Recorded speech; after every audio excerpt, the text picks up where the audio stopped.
എന്റെ മോനോട് ആ ഉസ്താദ് അങ്ങനെ പെരുമാറിയിട്ടില്ലായിരുന്നു. ഇങ്ങനത്തെ ഒരു വ്യക്തി നമുക്ക് ഒരിക്കലും പരിചയപ്പെടേണ്ട ഒരു അവസ്ഥ വരില്ലായിരുന്നു. ഈ കണ്ണനെ ഞാൻ ഒഴിവാക്കുമായിരിക്കും എന്റെ മരണം കൊണ്ട്. എന്റെ വിശ്വാസത്തെ ഞാൻ കാക്കുക എന്ന് പറയുന്നത് വലിയൊരു കാര്യമാണ്. അപ്പൊ മറ്റൊരാളുടെ വിശ്വാസത്തെയും മറ്റൊരാൾക്കൊരു പ്രതീക്ഷയും കൊടുക്കാൻ നമുക്ക് പറ്റുന്നുണ്ട്. ഞാൻ എന്റെ ജീവിതത്തില് ഒരു സ്ത്രീയും സഹിക്കാൻ പറ്റുന്നേക്കാട്ടിലും അപ്പുറം ഞാൻ സഹിച്ചും ക്ഷമിച്ചും എന്നത് ഈ ഒരു വര ഉള്ളത് കൊണ്ട് ഈ വരക്ക് വേണ്ടിയിട്ടുമാണ്. തട്ടമിട്ട് കൃഷ്ണചിത്രങ്ങൾ വരയ്ക്കുന്ന ജസ്ന സലീം മലയാളികൾക്ക് സുപരിചിതയാണ്. ദൈവത്തിനു മുന്നിൽ ജാതി മത വ്യത്യാസമില്ല എന്ന് ജസ്ന സ്വന്തം കൃഷ്ണഭക്തിയിലൂടെ തെളിയിച്ചതാണ്. ഇന്നിത് ജസ്നയ്ക്ക് ഒരു വരുമാന മാർഗം കൂടിയാണ്. ഗുരുവായൂർ ക്ഷേത്രത്തിലേക്ക് കൃഷ്ണന്റെ ചിത്രങ്ങൾ വരച്ചു നൽകിയത് വഴി സമൂഹ മാധ്യമങ്ങളിലൂടെ ജസ്ന നമുക്കേവർക്കും പരിചിതയായി. മാം, നമ്മൾ ഈ കൃഷ്ണന്റെ ചിത്രങ്ങൾ വരയ്ക്കുന്നതിലേക്ക് മാം എത്തിയതിന്റെ ഒരു പ്രചോദനം, അതിനെപ്പറ്റി ഒന്ന് പറയാമോ? കൃഷ്ണവരയിലേക്ക് ഞാൻ എത്തിയെന്ന് പറയാനും ജീവിതത്തിൽ ഇന്നേ വരെ ഞാൻ ചിത്രം വരച്ചിട്ടില്ല. അപ്പം എനിക്ക് കണ്ണൻ എന്താന്നും അറിയില്ലായിരുന്നു. കാരണം കുട്ടിക്കാലത്ത് വീട്ടില് കണ്ണാന്ന് വിളിക്കുകയായിരുന്നു. അപ്പൊ ഈ കണ്ണൻ ഹിന്ദുക്കളെ ദൈവമാണ് എന്ന് അറിയാനല്ലാതെ എന്നെ വിളിക്കുന്നതൊക്കെ കളിയാക്കിയിട്ടാണ് വീട്ടില്. അപ്പൊ അത്രത്തോളം വെറുപ്പായിരുന്നു ഈ കണ്ണാന്ന് വിളിക്കുന്ന പേരിനോട് തന്നെ. വിവാഹം കഴിഞ്ഞ് ഹസ്ബൻഡിന്റെ സുഹൃത്തിന്റെ വീട്ടിൽ പോയപ്പം ഹസ്ബൻഡ് എന്നെ കണ്ണാന്ന് വിളിച്ചു. ഞാൻ ജനിച്ചു വളർന്ന സ്ഥലത്ത് മുസ്ലിംസ് മാത്രം ഉള്ള ഒരു ഏരിയയാണ്. പക്ഷെ എന്നെ വിവാഹം കഴിച്ചു കൊണ്ടുവന്ന സ്ഥലത്ത് ഹിന്ദു മതസ്ഥരാണ് ഏറ്റവും കൂടുതൽ. ഒരു കൗതുകത്തിന്റെ പുറത്ത് വെറുതെ ഒന്ന് കുത്തിക്കുറിച്ചതുപോണം വരച്ചൊരു ഫോട്ടോ ആണ് ഫസ്റ്റില് ഞാൻ വരയ്ക്കുന്നത്. അപ്പൊ അത്യാവശ്യം നന്നായതുകൊണ്ട് ഹസ്ബൻഡിനെ കാണിച്ചു കൊടുത്തു. അദ്ദേഹം പറഞ്ഞു അടിപൊളിയാണ്, പക്ഷെ നിന്റെ വീട്ടുകാർ കണ്ടാൽ അത് വിഷയമാവും. സമൂഹം അത് ഏറ്റെടുത്തപ്പോൾ ചിലർക്കത് അംഗീകരിക്കാൻ കഴിയുന്നതല്ലായിരുന്നു. ജസ്നയെ മാനസികമായി തളർത്തുക എന്ന ലക്ഷ്യം മാത്രമായിരുന്നു അവർക്കുണ്ടായിരുന്നത്. അതിനുവേണ്ടി അവർ മാനസികമായും ശാരീരികവുമായും അവളെ വേട്ടയാടി. ജസ്ന തളരുന്നില്ല എന്ന് കണ്ടതോടെ കുടുംബത്തെ പോലും അവർ തങ്ങളുടെ കരുവാക്കി. തൊട്ടേ എനിക്ക് പ്രശ്നങ്ങളും കാര്യങ്ങളും എന്ന് പറയാൻ എന്റെ നാടും എന്റെ ഉമ്മ കുടുംബവുമാണ് ഫസ്റ്റ് തൊട്ടേ ഇവർ പ്രശ്നമാക്കി തുടങ്ങുന്നത്. കൃഷ്ണനെ മുറുകെ പിടിച്ചുകൊണ്ട് സ്വന്തം കുടുംബത്തെ ചേർത്തു പിടിച്ച ജസ്ന ഇന്നും സമൂഹ മാധ്യമങ്ങളിൽ വേട്ടയാടപ്പെടുന്നുണ്ട്. മതഭ്രാന്ത് പിടിച്ച ഒരു കൂട്ടം ആളുകളുടെ ഇരയാണ് ഇന്ന് ജസ്ന. തന്റെ മകന് അനുഭവിക്കേണ്ടി വന്ന ദുരനുഭവങ്ങളിൽ നിന്നും അവനെ രക്ഷപ്പെടുത്താൻ ശ്രമിച്ച ജസ്നയ്ക്ക് ലഭിച്ചത് കടുത്ത പീഡനങ്ങളായിരുന്നു. എന്നിട്ടും അവൾ തോറ്റില്ല. 1 വർഷത്തോളം ഞാൻ ഫ്രീ ആയിട്ട് വരച്ചു കൊടുത്തു.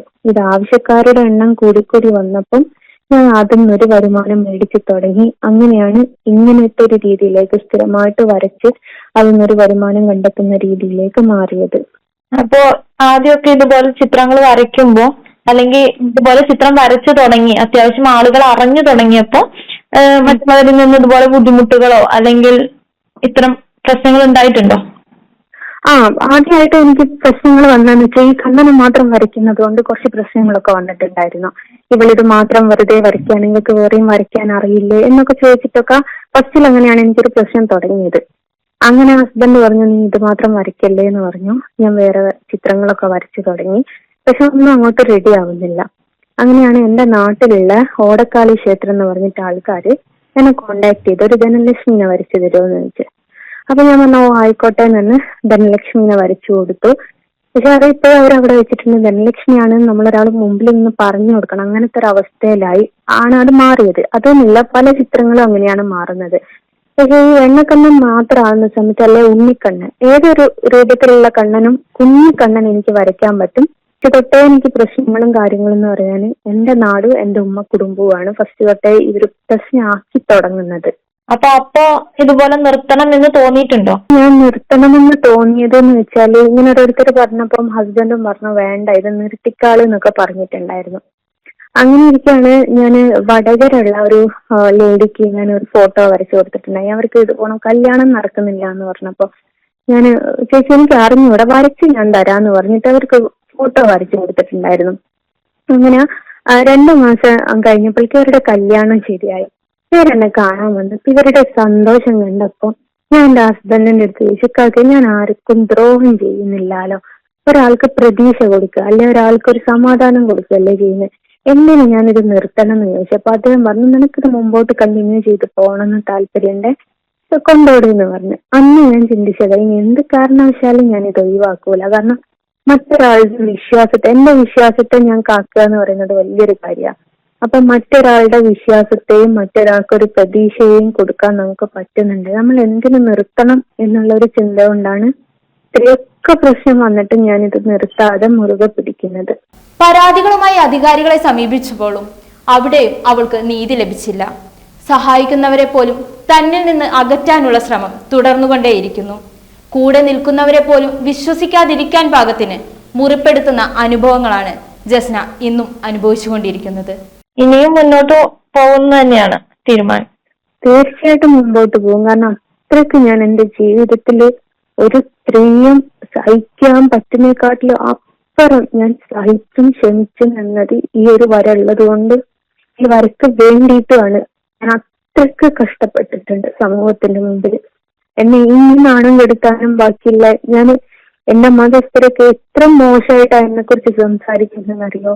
പക്ഷെ ഞാൻ അവരുടെ മുമ്പ് ചെയ്യുന്ന ഒരൊറ്റ പാപം ഞാൻ വരയ്ക്കുന്നു എന്നുള്ളത് മാത്രം. പക്ഷെ ഒന്നിന്റെ പേരിലും ഈ കണ്ണിനെ ഞാൻ ഒഴിവാക്കുമായിരിക്കും എന്റെ മരണം കൊണ്ട്. ഞാൻ ഇത്രയും കാലം തിന്നത് ഈ ഒരു വരുമാനത്തിൽ നിന്ന് കിട്ടുന്ന പൈസ കൊണ്ട് മേടിച്ച അരിയാണ്. ആ അരി തിന്നതിൽ ഒരു നന്ദികേടായി പോകും ഞാനിത് നിർത്തിയാല്. ഒരു കൂട്ടം ഹിന്ദു മുസ്ലിം വർഗീയവാദികളുടെ ഇരയാണ് ഇന്ന് ജസ്ന.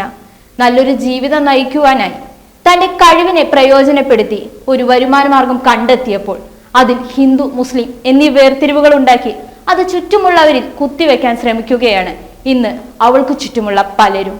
ഇത്തരം ഒരു കാര്യങ്ങൾ വരാൻ കാരണം എന്തുകൊണ്ടായിരിക്കും എന്നാണ് തോന്നുന്നത്?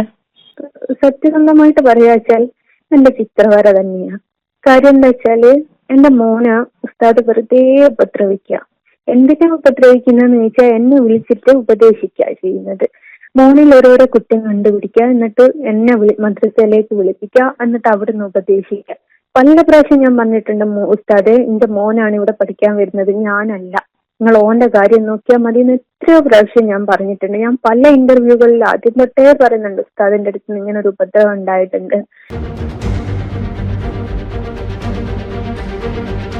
ഈ ഉസ്താദിന്റെ അടുത്ത് നിന്നുള്ള ഉപദ്രവം കൊണ്ടാണ് കുട്ടിക്ക് മെന്റലി പ്രശ്നം വന്നത്. ഞങ്ങൾക്ക് അറിയില്ലേ, മോന് മദ്രസ സ്കൂളിൽ നിന്ന് കേൾക്കുമ്പോഴേക്ക് കരച്ചില്, മദ്രസയിൽ പോണ്ട, സ്കൂളിൽ പോണ്ടെന്ന് പറയാ.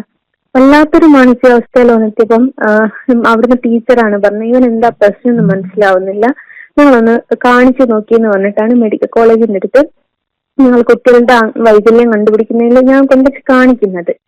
അങ്ങനെ ഫസ്റ്റത്തെ കാണിക്കൽ കഴിഞ്ഞ് രണ്ടാമത്തെ കാണിക്കൽ ആകുന്നതിന്റെ മുമ്പാണ് രതീഷ് കല്യാൺ എന്ന് പറയുന്ന ഒരു സുഹൃത്ത് മുഖാന്തരം ഇവനെ ഞാൻ പരിചയപ്പെടുന്നത്. അപ്പൊ ഇവനെ പരിചയപ്പെട്ട് ഇവൻ പറഞ്ഞത് നിംഹാൻസ് ഹോസ്പിറ്റലിലത്തെ ഡോക്ടറാണെന്നാണ്. അപ്പൊ രതീഷും പറഞ്ഞു, നമ്മുടെ കുട്ടീനെ ഇങ്ങനെ കൊണ്ടുവന്നേക്കാട്ടി നല്ല അറിയുന്ന ഒരു സുഹൃത്തിന്റെ അടുത്ത് ട്രീറ്റ്മെന്റ് നടത്തി അവൻ എന്താ പ്രശ്നം, അത് നമുക്ക് ചികിത്സിച്ച് മാറ്റുന്നതല്ലേ നല്ലേ എന്നുള്ള ഒരു ഉദ്ദേശത്തോടു കൂടെയാണ് ഞാൻ ഇവനെന്ന് പറയുന്ന ഒരു വ്യക്തിനെ പരിചയപ്പെട്ടത് തന്നെ. എന്റെ മോനോട് ആ ഉസ്താദ് അങ്ങനെ പെരുമാറിയിട്ടില്ലായിരുന്നു. ഇങ്ങനത്തെ ഒരു വ്യക്തിനെ എനിക്ക് ഒരിക്കലും പരിചയപ്പെടേണ്ട ഒരു അവസ്ഥ വരില്ലായിരുന്നു. പ്രശസ്ത അമ്പലങ്ങളിൽ വിഗ്രഹ രൂപങ്ങൾ പോലും വ്യാപാരം ചെയ്യുന്നത് ഇസ്ലാം മത വിശ്വാസികൾ ആണെന്നിരിക്കെ കൃഷ്ണന്റെ ചിത്രങ്ങൾ വരച്ചു നൽകുന്നത് വഴി കുറ്റക്കാരിയാകുന്നു ജസ്ന ഇന്ന്. മനുഷ്യൻ നിർമ്മിച്ച മതങ്ങളെ മാറ്റി നിർത്തി ജസ്ന ദൈവങ്ങളെ സ്നേഹിക്കുന്നു, വിശ്വസിക്കുന്നു. എന്നാൽ അവയൊന്നും മനസ്സിലാക്കാതെ അഭിനന്ദിക്കേണ്ടവർ തന്നെ ഇവിടെ അപകീർത്തിപ്പെടുത്താൻ ശ്രമിക്കുകയാണ്. ചില ഹിന്ദു സംഘടനകളും അതിന് കൂട്ടുനിൽക്കുന്നു എന്നതാണ് വിരോധാഭാസം. സൈബർ ബുള്ളിംഗ് വഴി പല ജീവിതങ്ങളും നമുക്ക് മുന്നിൽ വീണുടഞ്ഞിട്ടുണ്ട്. എന്നിട്ടും അതിനൊന്നും ഒരു കുറവുമില്ല എന്നതാണ് സത്യം. മതവും ജോലിയും തമ്മിൽ കൂട്ടിച്ചേർത്ത് മത തീവ്രവാദം സൃഷ്ടിക്കാൻ നോക്കുകയാണ് ഒരു കൂട്ടം ആളുകൾ. അവർക്കെതിരെ പോരാടാൻ ജസ്നയ്ക്കാവട്ടെ, നീതി ലഭിക്കട്ടെ, ഞങ്ങളൊപ്പമുണ്ട്.